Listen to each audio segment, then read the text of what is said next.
as the markets change, as they evolve, it's people are they have this it's called anchoring, right? Mm, They anchor on something, and that anchoring doesn't have to be reality, so right? good.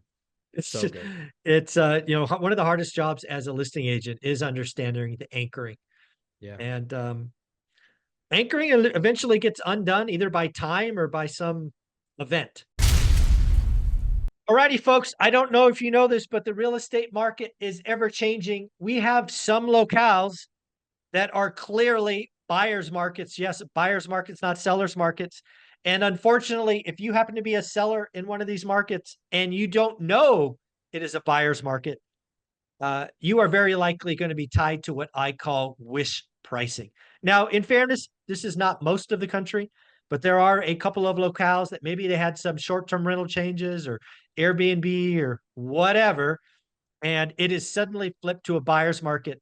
And if you are a seller and you need to sell, you need to realize that wish pricing needs to change. Adrian, what do you think of all that? So good. We're on the front lines, guys. We are direct to seller business.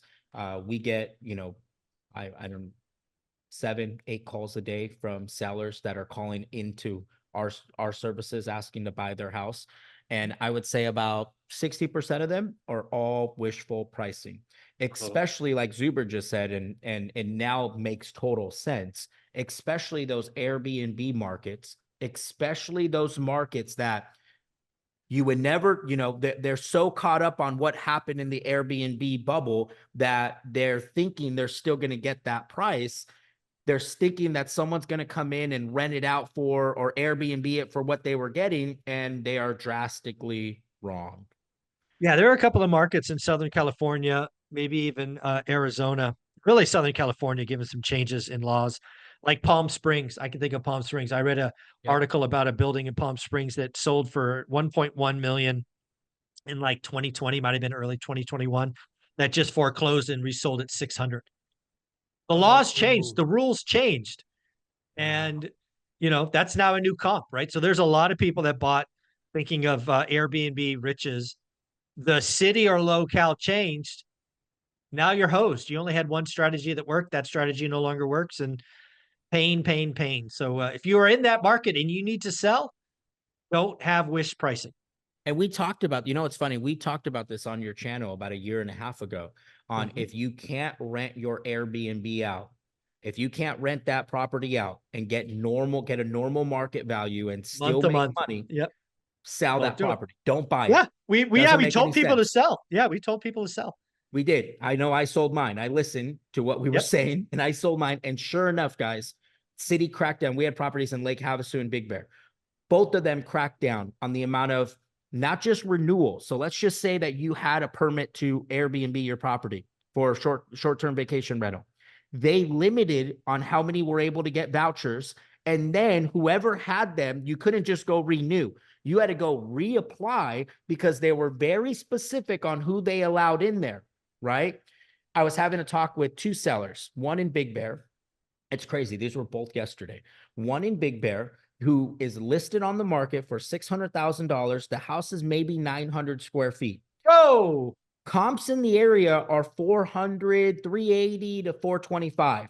He's thinking he's still going to get that price. He is adamant. And we're having a conversation yesterday, and I'm like, help me understand, where is this value coming from? Well, it's an Airbnb market. I'm walking distance from the village. You don't know what this property has. I mean, it's going to Airbnb all day long. Whoever buys it's going to cash flow immediately. And I go, but how do you expect them to get a voucher for a short-term rental? There's no more vouchers. Airbnb's done in Big Bear. They're only allowing X amount of vouchers, and then those that have vouchers can't renew. Most of them can't renew. So I'm just curious. Yeah. But he's so stuck on that. So stuck on that. He had an offer like 35. I think it was, what did he tell me? 40K under. I said, call them back right now and take that offer. Yeah. Take it Exactly. right now. Give you a prime example number 2, and I'm actually going to pull this up. It's a property in Joshua Tree. Both Yeah. Airbnb market, guys. Exactly. Both Airbnb markets. This lady, 1550 square feet, 2 bedroom, 2 bath, 5 acres. It's a Oh, beautiful house, yeah. right? Beautiful. Needs work, up against the rocks. Beautiful, nice little area. Okay. Comps in the area, the most recent comp sold for 900, but the guy did a $300,000 remodel to the house, Zuber. Okay. When I mean it on a whole nother tier, brother. Like Right. the Dialed. architectural design, the way it was built, the pool, the spa, it has a cold plunge. I mean, they went all out on this house, right? Similar square footage, similar bedroom, bath. So I call her and I go, what do you want for the property? She says $2 million. With a straight face. I said, how much work does it need? Well, it's in livable condition, but the kitchen's original, bathroom's original. I got carpet all throughout the house. And I'm like, so we still need to remodel the house. And help me understand why you feel your home is worth 200,000. 2 million. Right by to what we're talking about. Yeah. Airbnb. Yeah, it's again, I've been in real estate a long time, 20 some odd years. And we could talk national numbers, we could talk all of this stuff, and it's still very much a seller's market nationally, even at state levels. But real estate is local, and I would argue hyper local. Yep. And if you happen to be living in or a seller in a market that had some event change, like permits, like reduction in permits, like reduction in renewals, and you're not privy to that, you don't realize that you just lost half the value. Yep. Because an investor may come there and they're going to run the numbers on a month, a year lease. And that's not Airbnb rates. So this lady who wanted 2 million or the guy that wanted 600, that one of two things are going to happen. If they own it free and clear, they're just going to live in the house until they figure it out, which may be years from now. Or two, if they are someone that bought in 2020 or 2021, which it doesn't sound like these people did, it sounds like they've owned them for a while. But if they were one of those Airbnb folks that ran in and the tide went out, they're going to lose them to foreclosure. Yep. It's just going to happen. There's no equity. Nope. And we're seeing it time after time after time again. Don't get me wrong. Some people have been hit with reality, but there's a good portion out there that choose not to. And let's even look outside of the Airbnb market. Let's look at some, like the suburbs, right? Let's look at Inland Empire. Right. We were talking to one person and they believe that they can still get what the market was 2 years ago without having to remodel their property. So I always ask, well, how much money do you plan on putting into your property to make it look like your neighbors? Well, Zuber, I don't want to put any money into my home. And yet you want the same above price. Market value? Yeah. Yeah.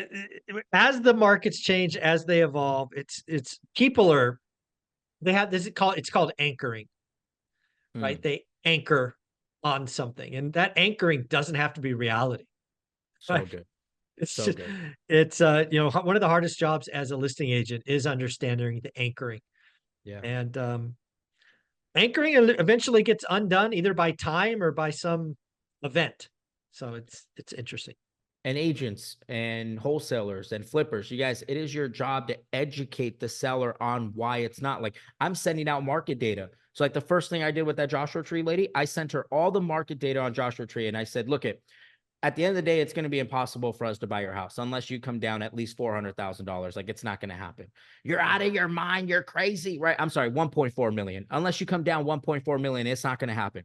You're out of your mind. Okay, no worries. Hey, I'm going to send you market data and you do what you want with it, right? So it's just a quick little package on everything that is sold, price per square foot, and that way she can see. We'll follow back up with her if she comes down to reality. Great, but the likelihood of her taking a $1.4 million in her mind loss from what she was at, she'll just stay there.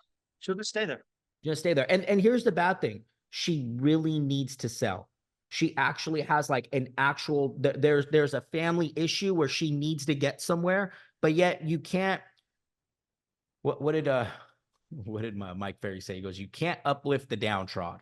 Right? It doesn't matter what they think, right? There's just some people that are going to be stuck in the way that they are. But however, educate them, give them the market information that they need, and then let them make their own decision. 90% of the time, they're going to make the wrong one.